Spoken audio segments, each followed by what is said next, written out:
I'm David Spears. We're coming to you live from Eugene Goosens Hall in Sydney tonight. My guest this evening is the opposition leader, Anthony Albanese. Please make him feel very welcome.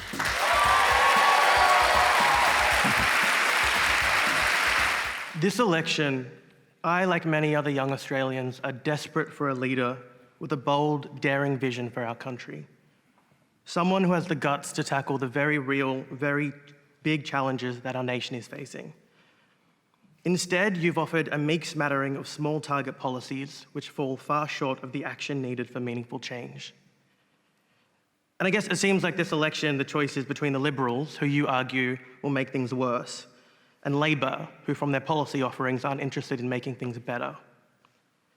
So I guess I'm wondering what hope there is for those of us who feel as though we're on the Titanic and the two major political parties in this country are arguing over who gets to rearrange the deck chairs. Well, thanks very much for the question. And with respect, I think we are putting forward a very serious offering at this election of a better future.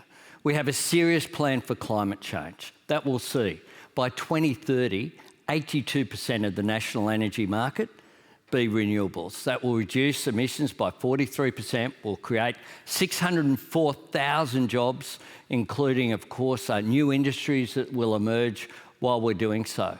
That will create $52 billion of private sector investment. We see that as a major driver of productivity and economic reform. And together with that, we have a National Reconstruction Fund to support new industries, to support existing industries to transform as well. And we want to train Australians to fill those jobs of the future. By creating Jobs and Skills Australia, we'll have 465,000 fee-free TAFE places, 20,000 additional university places. We have a plan for cheaper childcare, a plan for cheaper electricity. We have a plan to make more things here using that National Reconstruction Fund. And we have plans including recognising First Nations people through constitutional change and a constitutionally enshrined voice to Parliament. We have comprehensive plans to deal with the challenges that we have at the moment. The alternative is 3 more years of drift, 3 more years of a Prime Minister who says it's not my job to solve the big challenges that Australia is facing. You're right to identify them. They are big. We have practical plans that are implementable in our first term. To Brent's question, though, I mean, Labor is taking a more limited policy offering to this election than 3 years ago. Is it possible you've underestimated the appetite for reform coming out of the pandemic? What we've done is to identify 2 things, David. One is the pandemic showed us the strength of Australian society. There is that sense whereby people have made sacrifices. People have been magnificent over the last couple of years. But it's also shown the weaknesses in the economy. It's also shown circumstances whereby I think people want a clear path of change. They don't want everything upended, but they want to see that change and reform come. And if in 3 years' time I'm on this program asking to be re-elected, and we have cheaper childcare, we have greater women's participation in the workforce, we have a National Reconstruction Fund that's creating those new industries, we're addressing the challenge of climate change, we have more secure work, then I think that is an ambitious agenda, but it's one that is practical, one that's achievable, and I've been very cautious to not promise things that can't be delivered. So what's practical, what's achievable? I mean, is the reality that it has, in your view, become harder in modern politics to even propose serious reforms if it means one group of society is going to be worse off, even if it is for the national good? It is too hard to do that now?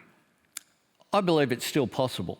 I think, for example, on climate, people want to end the climate wars. People are sick of the debate. And you have a policy that's been announced by us that's supported not just by the trade union movement, but the Business Council of Australia, the Australian Chamber of Commerce and Industry that I addressed today, Australian Industry Group and the National Farmers Federation. People do want solutions. People but it's not as ambitious as last. Get away. And as well, I think people have conflict fatigue. People are sick of the arguments that have really dominated politics for a considerable period of time. We had prime ministers changing. We had a government elected last time essentially campaigning on not being us, campaigning against Labor. And this time again, you've had a government that struggles with the present but has no plan for the future. Even their cost of living measures, they all end once people have cast their vote.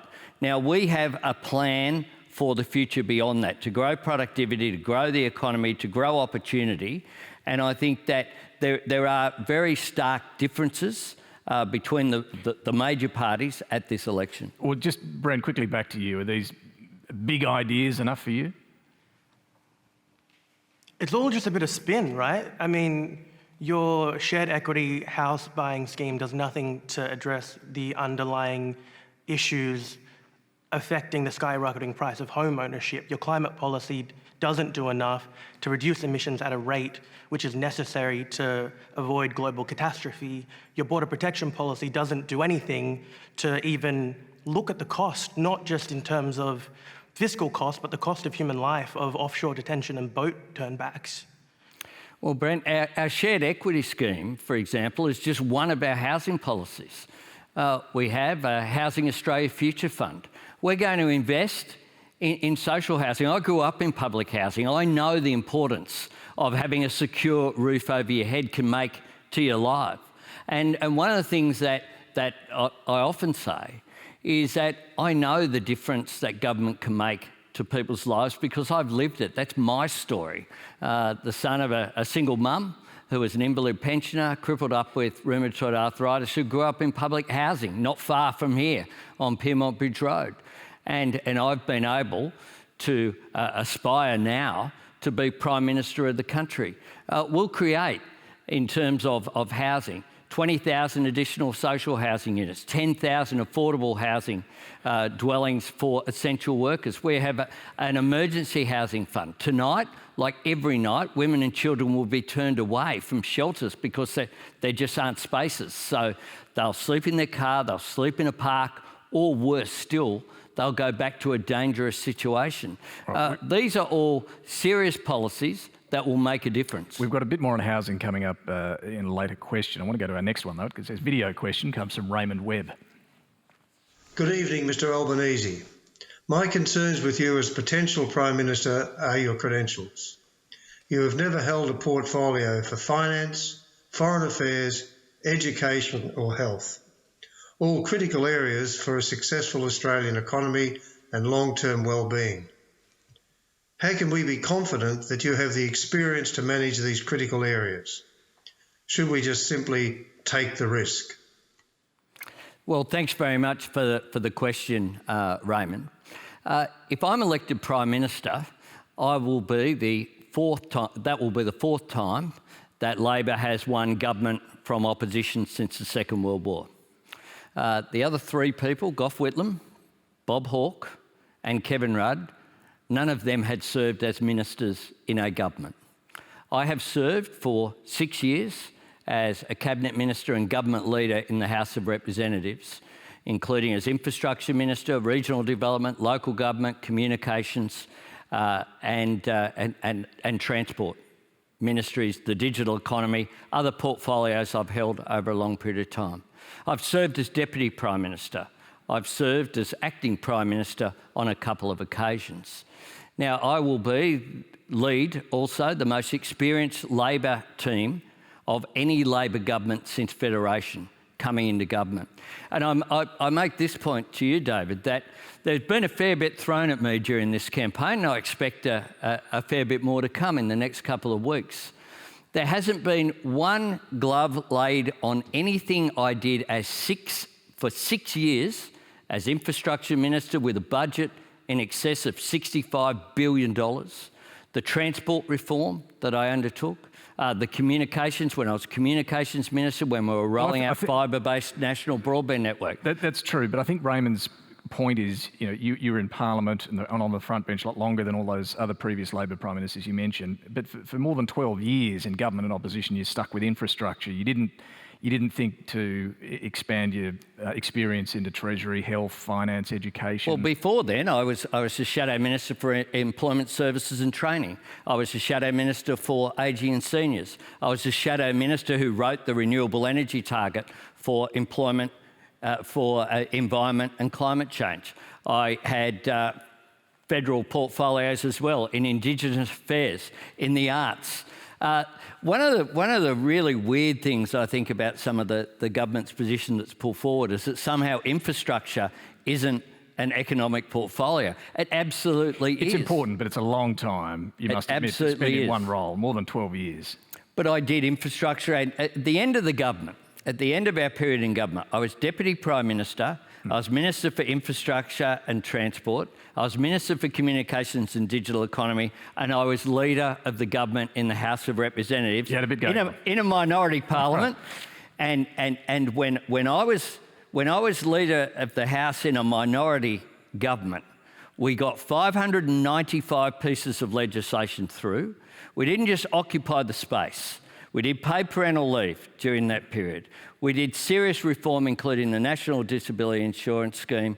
We did serious reform that helped to change the country. And as I said, not one criticism from the government, none of the rorts and wastes that we've seen from this government that just occupies the space and doesn't actually change the country for the better.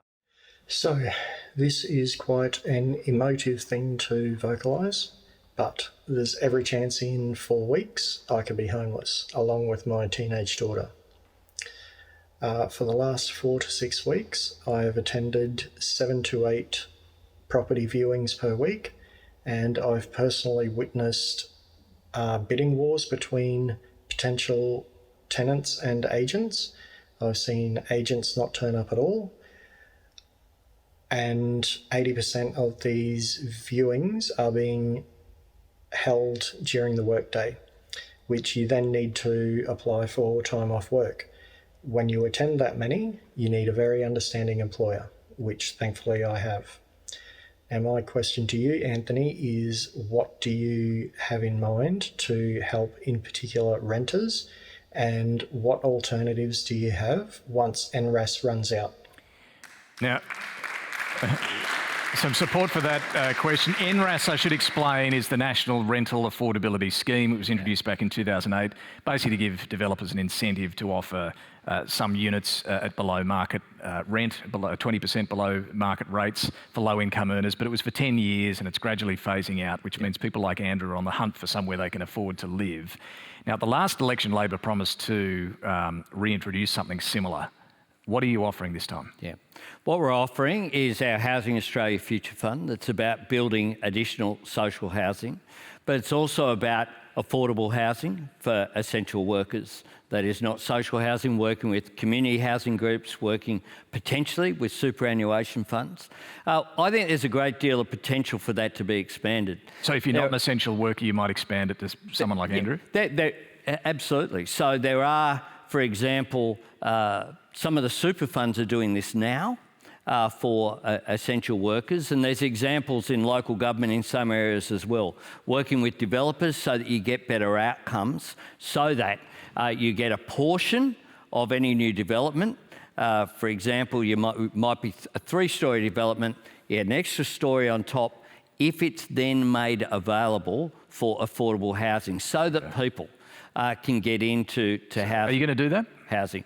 We're going to examine all of that, absolutely. Okay. We have a range of policies that we've announced already out there for social housing, emergency housing, affordable housing, and for our plan in terms of shared equity. That's also about taking people who can't possibly get into home ownership and giving them a foot in the door of home ownership based upon schemes that work in Western Australia that's been operating for 30 years. In Victoria, in the trial, interestingly, 1 in every 6 of homes who participated in that trial, which started around about 2017, have actually then purchased additional equity. I don't know if Andrew's quite up to buying a home at the moment, but it sounds like you might do more in... And as well, we will have a national homelessness strategy. Okay. We have emergency funding for housing as well, including a remote housing strategy. So we have a pretty comprehensive plan, but we recognise that this is one of the great challenges that Andrew is facing practically, but people right around the country are. Hi. My question's about aged care. As we know, it's a really big problem, and you have said that you are going to provide 24/7 registered nurses and put into place the findings of the Royal Commission. How are you going to do this? Where are you going to get the staff from? And are we going to then know how the money is actually spent and make it transparent? Because it certainly isn't now. We don't know whether the money that's being spent is being put into the meals of our residents and our vulnerable citizens, or whether it's lining the pockets of executives. Thanks very much for the question. I know that this has been an issue that has grown in significance over a period of time as the crisis has got worse. I think the fact that the Aged Care Royal Commission interim report was titled with one word, neglect, is just shocking in Australia in 2022. So to go to the specifics of your question as well, yes, in terms of transparency, we need to make sure, and we will, mean that every provider has to provide information, transparency about every dollar and where it goes. Because we want to make sure that every dollar goes to better food, to better care, not into someone getting a new Ferrari or what have you. We want to make sure it goes to aged care residents.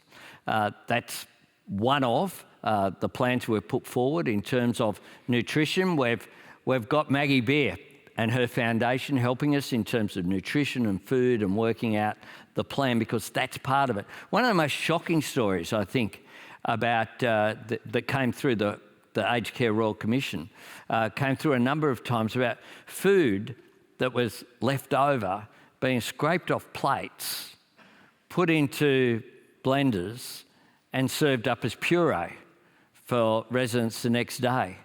We can do better than that. Amanda's asking too about where you're going to find the nurses to get to 24/7 registered nurses. One of the things about that the Royal Commission found, and we've worked closely with the union, the Nurses and Midwifery Association, Federation, they a majority of nurses in aged care currently are working part-time, aren't full-time as well. They want more hours. They can't. Will that be enough though? You'll have to bring some in from overseas. We'll have to train some, and of course we know that the health sector for a while has relied upon people from overseas. But to meet this commitment, you'll have to bring some in coming in as well.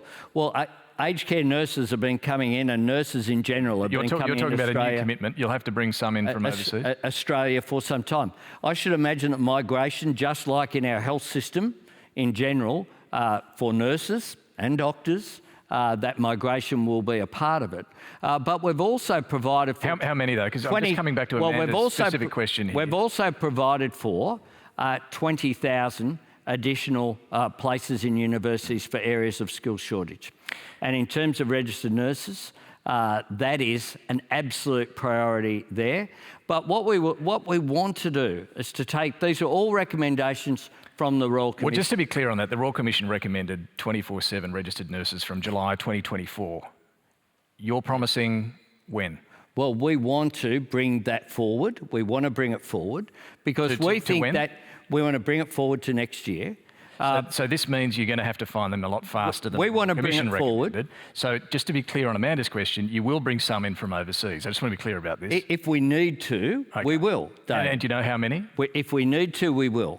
But what the first thing that we would do is use those nurses who also have left the system. One of the things that's happened is that because of the pressures in the aged care system, if you're a nurse or an aged care worker and you're working in a facility whereby these residents are your friends, they're like your family, and there are 4 buzzers going at once, and you've got to make a decision over where you will go to. I've spoken to nurses and aged care workers who've left the system, We have adopted as well 215 minutes of care. That's consistent with what the Aged Care Royal Commission has recommended.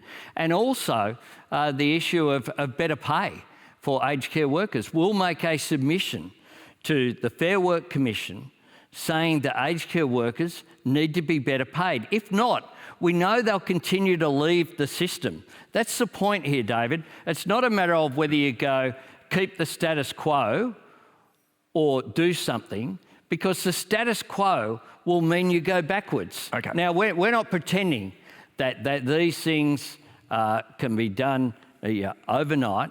We are saying, though, that we need to deliver on it, and the current government haven't committed to 24/7 nurses at all. I'd like to ask if the federal ICAC will function retrospectively to investigate the current government's actions.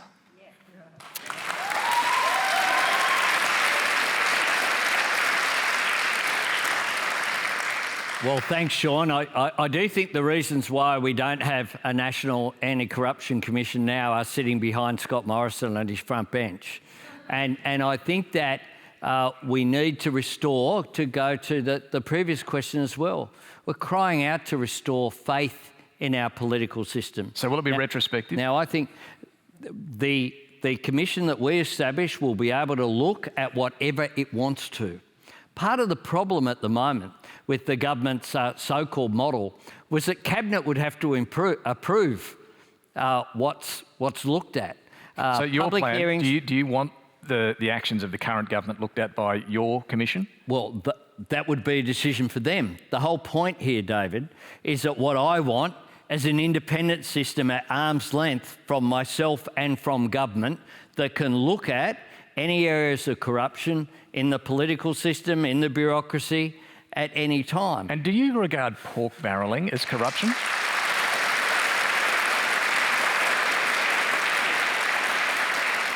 Is pork barrelling corruption? I think that some of the schemes that we have seen, when you have $30 million paid for a block of land that's worth $3 million, where you have programs where only government members or candidates can apply or even know these projects exist, and then they're announced, there's something wrong there. Okay, but is pork barrelling corruption? Is pork barrelling corruption? Because both sides do it.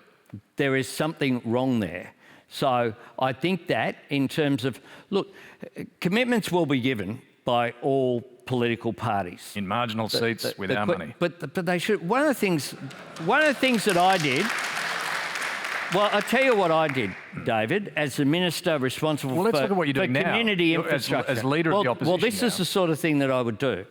As the minister responsible for community infrastructure, as regional development, local government, all funding went through local government. Okay, but now you're promising money for dog ovals and footy grounds in marginal seats at this election.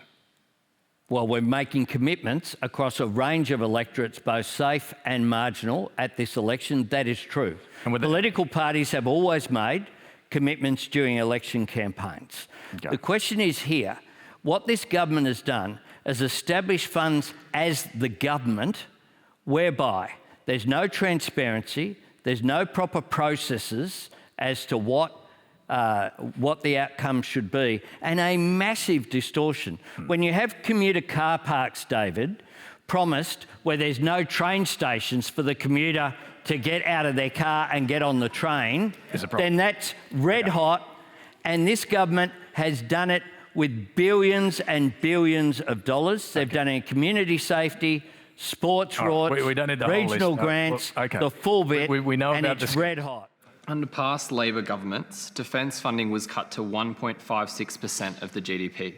The Liberal government has raised it to over 2% of the GDP. With China expanding its influence in the Solomon Islands, how will a sudden change in government to a party that is traditionally light on defence spending help bolster foreign policy and mitigate the threat of China? Well, thanks very much for the question. I lead a party that's the party of John Curtin. And at Australia's most dire need during World War II, our darkest hour, the country turned to Australia, not with an election, mid-term, to make John Curtin Prime Minister and to lead us during that period. The difference between the Howard government's defence expenditure and the expenditure over the period of the Rudd and Gillard governments was 0.03. That's the only difference that was there. We do face a strategic competition in the region. China is more forward-leading, it's more aggressive. And we've seen that with what has occurred in the Solomons. The Solomons is the greatest foreign policy failure that Australia has had in recent times. They just dropped the ball. We know that China is more aggressive and forward-leaning. What that means is that we do need increased defence expenditure, but increased defence expenditure, which I've committed to being above 2%, but whatever is necessary to defend our national interests, means defence capability. The problem with this government is that there's been expenditure that hasn't produced anything. $5.5 billion. $5.5 billion is more than our commitment on childcare. It is double what our commitment to fix aged care has been on budget. $5.5 billion with just a torn-up contract. You did back the French submarine deal. You did back the nuclear submarine deal. We do support the nuclear submarine deal. So what were they meant to do? This government had, be clear, this government had a deal that they were going to do with the Japanese first. Then they were going to do a deal with the French. Then, having cost $5.5 billion, they then... So they should have stuck with it? They then changed. No, David, we supported the arrangements that were made. But across a whole range of, whether it's helicopters, whether it be other areas of the Navy, Air Force, etc., we've seen a whole lot of waste, failure to produce increased capability. As Greg Sheridan from The Australian said just this week, if defence announcements made us more secure, we would be the most secure nation on earth. This question's come up a bit during the campaign. Let me just see if we can clear it up tonight. Who will be your Defence Minister? Our Defence Shadow Minister, Brendan O'Connor, is doing a fantastic job. And my expectation... You know that doesn't answer the question. Well, my expectation, David, everyone hasn't been elected yet, and the caucus elect our front bench, as you're aware. Sure, but you can tell us who the Treasurer is. You can tell us... My starting point is that those people who have their existing portfolios will continue in those roles. And just coming back to Chris's question, how to mitigate the threat of China. How do you mitigate the threat of China? Well, the truth is that this is going to be a challenge whoever's in government. That's the truth. We live in an era of strategic competition between the United States and China, including in our region. And we have the same position as the government on Hong Kong, on Taiwan, on the Uyghurs, on the South China Sea, on those issues. I take the view that my friend Kurt Campbell, the US leading representative in the Indo-Pacific, speaks about competition without catastrophe. That has to be the objective here. The consequences of military conflict, we're seeing what's happening in Russia and Ukraine. No one wants that. But we need to recognise the competition is there, which is why we can't afford to, on the Solomons, the advice was there from at least last August. The foreign minister didn't go. Well, that's contested, to be clear. But would a Chinese military base be a red line? The government have said they have known for months. The government has said that. Yeah, not since August last year. Would it be a red line for you for the Chinese to build a military base there? Certainly, that would be unacceptable, and we need to make sure... How would you stop it? Well, we need to make sure that we engage with the Solomons. We've announced a considerable and detailed Pacific policy that goes to a range of measures. Do you think it's going to stop this base that you say is unacceptable? I think if we build... Australia has been, since the Second World War, the preferred security partner in the Pacific. That has been the case for all of those decades since the Second World War. What happened here is that we've had a dropping of the ball. We had cuts to foreign aid. We had a failure to take seriously the issue but what happens of now? climate change. If it looks like a base is going to be built there, what do you do as Prime Minister? Well, the objective will be, David, to stop that happening. How? To stop that happening through the programs and policies that we've put forward by engaging. How is it that the current Prime Minister still hasn't picked up the phone to the Prime Minister of the Solomons? Okay. That is all we have time for tonight. Please thank our guest, Anthony Albanese. Thank you.